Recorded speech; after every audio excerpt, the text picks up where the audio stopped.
Hello guys, on top classes में आप लोग का स्वागत है दोस्तों। अगर आप इस चैनल पर नए हैं तो चैनल को सब्सक्राइब कर दीजिए, क्योंकि आज के वीडियो में हम लोग गोलीय दर्पण द्वारा प्रतिबिंब बनने के नियम पढ़ेंगे।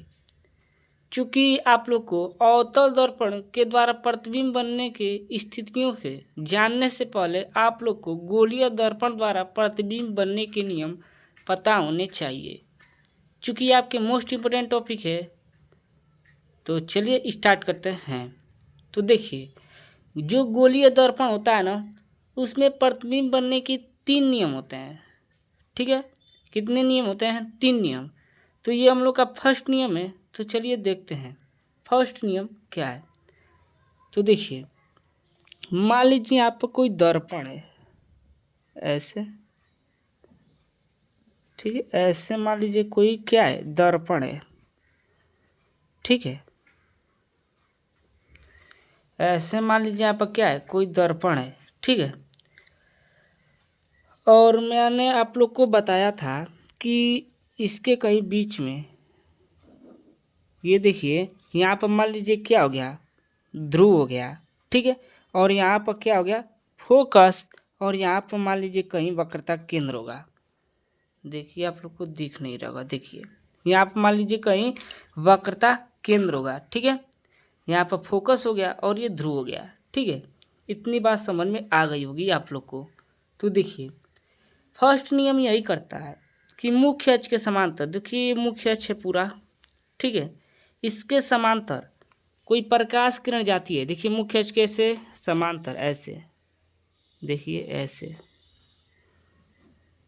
ऐसे, ये मुख्य अक्ष हो गया ना, ऐसे। ठीक है, ये मान लीजिए कोई प्रकाश किरण ऐसे जा रही है मुख्य अक्ष के समांतर, ये मुख्य अक्ष हो गया, और इसके समांतर ये प्रकाश किरण क्या जा रही है। ठीक है, तो जाने के बाद इस पर टकरा गई। ठीक है, क्या होगी, टकरा गई। तो टकराने के बाद ये कहाँ से जाएगी, फोकस से। देखिए ऐसे ऐसे। ठीक है, ऐसे, यानी ये प्रकाश किरण है। तो ये प्रकाश किरण इस पर टकरा गई दर्पण से। टकराने के बाद ये फोकस से होकर चली गई। ठीक है, तो फर्स्ट नियम क्या है, देखिए, मुख्य अक्ष के समांतर। ठीक है, जाने वाली प्रकाश किरण, ये प्रकाश किरण जा रही है। ठीक है, जब यहाँ पर क्या हुआ, परावर्तन हुआ, तो परावर्तन के पश्चात क्या हुआ, यह फोकस से होकर जाती है। देखिए, फोकस से होकर क्या जाती है। ठीक है, तो ये किसकी बात हुई है, अवतल दर्पण की बात हुई है। अवतल दर्पण की बात हुई है। ठीक है, ये किस दर्पण की बात हुई है, तो अवतल दर्पण की बात हुई है। ठीक है, तो अब यही चीज़ आप उत्तल दर्पण में देख लीजिए। देखिए, यहाँ पर मैंने आपको उत्तल दर्पण ऐसे बना रहा हूँ। तो क्या हो गया, उत्तल दर्पण। ठीक है,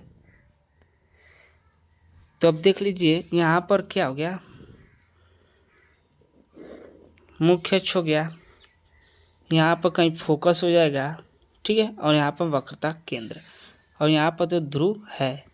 ठीक है, जैसे हम लोग ने अवतल दर्पण में किया है वैसे ही आप उत्तल दर्पण में कर लीजिए। ठीक है, अब ये देखिए, ये मुख्य अक्ष है ना, ये पूरा ये मुख्य अक्ष। अब इसके समांतर देखिए ऐसे ऐसे, इसके समांतर कोई प्रकाश किरण जाएगी। ठीक है, प्रकाश किरण ऐसे जाएगी, तो इस दर्पण पर टकराने के बाद इसका क्या होगा, परावर्तन हो जाएगा ऐसे ऐसे। ठीक है, तो ये फोकस की ओर क्या होगी, फोकस की ओर आती हुई प्रतीत हो रही है। देखिए, यहाँ से फोकस की ओर आती हुई प्रतीत हो रही है। ठीक है, तो देखिए, फर्स्ट नियम यही है कि मुख्य अक्ष के समांतर जाने वाली प्रकाश किरण परावर्तन के पश्चात फोकस से होकर क्या होती है, जाती है।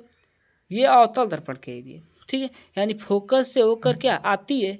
ठीक है, ये अवतल दर्पण के लिए, या फोकस से आती हुई प्रतीत होती है, ये उत्तल दर्पण के लिए। देखिए, यही नियम क्या है, उत्तल दर्पण के लिए। देखिए, मैं इसको एक बार पढ़ देता हूँ। मुख्य अक्ष के समांतर जाने वाली प्रकाश किरण परावर्तन के पश्चात फोकस से होकर आती है, ये अवतल दर्पण, या फोकस से आती हुई प्रतीत होती है, ये उत्तल दर्पण की बात हुई है। ठीक है, ये किस चीज़ की बात हुई है, उत्तल दर्पण की बात हुई है। मुझे आशा है कि आप लोग को गोलीय दर्पण द्वारा प्रतिबिंब बनने के, तो ये क्या था हम लोग का फर्स्ट नियम था, ठीक है। कि इसमें क्या हो रहा था कि ये कोई दर्पण है, ठीक है। अब ये मुख्य अक्ष हो गया तो इसके समांतर कोई प्रकाश किरण इस पर क्या होगी, टकराएगी। टकराने के बाद इसका क्या होगा, परावर्तन होगा। तो ये फोकस से होकर आती है, ठीक है, और इस पर आती हुई प्रतीत होती है। ये उत्तल दर्पण की बात हुई है, ये अवतल दर्पण की बात हुई है, ठीक है। मुझे आशा है कि आप लोग को इतनी बातें समझ में आ गई होगी। तो चलते हम दूसरे, तो चलिए दोस्तों दूसरा नियम देख लेते हैं। तो देखिए दूसरा नियम क्या है, गोलीय दर्पण द्वारा प्रतिबिंब बनने के। तो देखिए दूसरा नियम यही है, ठीक उसके अपोजिट है। उसमें क्या हो रहा था, उसमें कोई प्रकाश किरण मुख्य अक्ष के समांतर आ रही थी और परावर्तन के पश्चात क्या होती, फोकस से आ रही थी, ठीक है, यानी आ रही थी, ठीक है। तो इसमें क्या होगा कि कोई प्रकाश किरण होगी वह फोकस से ही होकर जाएगी, ठीक है, यानी फोकस से होकर जाएगी और मुख्य अक्ष के समांतर हो जाएगी, ठीक है। तो देखिए ऐसे, ये दर्पण हो गया, ठीक है, ये क्या हो गया, दर्पण हो गया। ये क्या है, ये ध्रुव हो गया, यहाँ फोकस हो जाएगा, ठीक है, और ये वक्रता केंद्र है। तो यहाँ से कोई प्रकाश किरण जाएगी ऐसे, देखिए ऐसे, देखिए यहाँ पर कर लीजिए इसको फोकस, ठीक है। यहाँ से मान लीजिए ऐसे प्रकाश किरण जाएगी ऐसे, ठीक है, ऐसे प्रकाश किरण जाएगी और इस पर टकराने के बाद इधर चली जाएगी ऐसे, यानी इधर चली गई, ठीक है। यानी ये प्रकाश किरण है ना, तो इधर से जाएगी तो इस पर परावर्तन यानी फोकस से होकर जा रही है, तो इस पर टकराने के बाद इधर चली गई। तो इधर जाने के बाद ये क्या हुआ, ये मुख्य अक्ष के समांतर हो गई। देखिए ये किसके समांतर हो गई, मुख्य अक्ष के समांतर हो गई, ठीक है। तो चलिए यही बात हम उत्तल दर्पण में देख लेते हैं। देखिए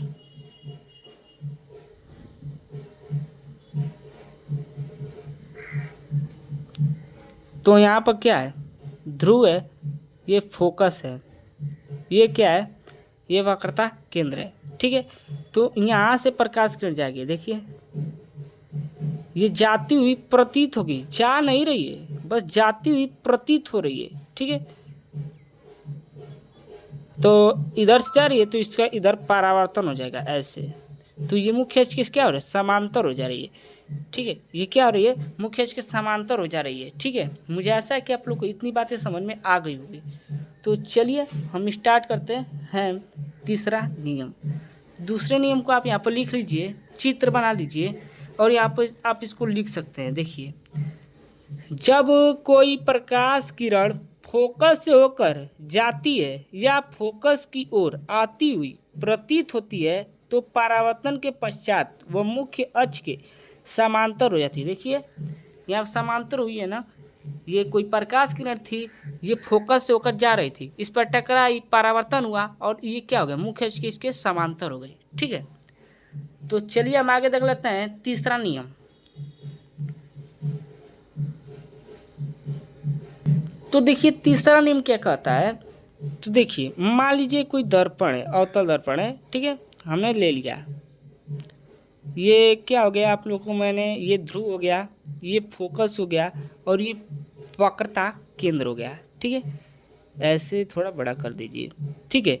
तो तीसरा नियम में क्या होगा कि कोई प्रकाश किरण होगी और वह वक्रता केंद्र से होकर जाएगी ऐसे ऐसे, ठीक है, ऐसे इधर से जाएगी, ठीक है। ये कोई प्रकाश किरण होगी जो कि कहाँ से आएगी, वक्रता केंद्र से आएगी। तो जिस पथ पर आएगी उसी पर उसका परावर्तन होगा, यानी इधर से जा रही है तो इधर से ही उसका क्या होगा, परावर्तन, यानी इस पर टकरा कर फिर वापस इधर ही से आ जाएगी, न कि इधर जाएगी, ठीक है। यानी इधर से इधर प्रकाश किरण जा रही है तो इस पर टकरा गई, टकराने के बाद अब इधर ही से चली आएगी वापस, ठीक है। तो ये था हम लोग का तीसरा नियम। तो वही आप उत्तल दर्पण के लिए देख लीजिए।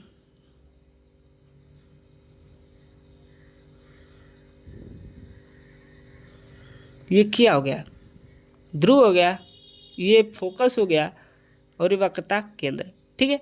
ये क्या होगा, वक्रता केंद्र। तो देखिए अब देखिए यहाँ पे इसका जी क्या हो रहा है, परावर्तन हो रहा है, यहाँ से कहाँ जा रही है, प्रकाश किरण ऐसे जा रही है ऐसे, तो इधर जा रही है, ठीक है, और इधर जाने के बाद इधर से ही वापस इस पर टकरा कर वापस चली आ रही है, ठीक है। तो मुझे आशा है कि आप लोग को ये तीनों नियम समझ में आ गया होगा।